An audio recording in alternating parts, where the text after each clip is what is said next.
Επίσκεψη στα γραφεία του θεραπευτικού προγράμματος και θεά παρέμβαση στην Αθήνα πραγματοποίησε κλιμάκιο της νεολαίας της Δημοκρατικής Αριστεράς, προκειμένου να ενημερωθεί για τους τρόπους δράσης και αντιμετώπισης της μάστιγας των ναρκωτικών, αλλά και τα προβλήματα του οργανισμού.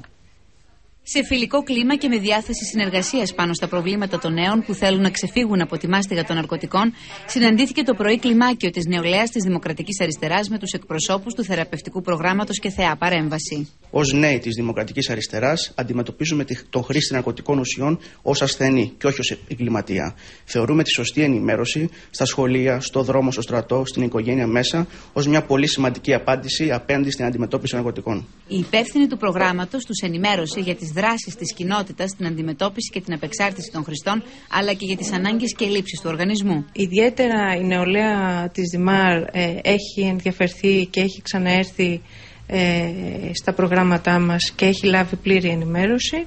Το κλιμάκιο της νεολαίας της Δημοκρατικής Αριστεράς μίλησε με εργαζόμενους και θεραπευόμενους από όλα τα στάδια απεξάρτησης και δεσμεύτηκε να προωθήσει τα προβλήματα του οργανισμού μέσω ερωτήσεων από την κοινοβουλευτική ομάδα του κόμματος.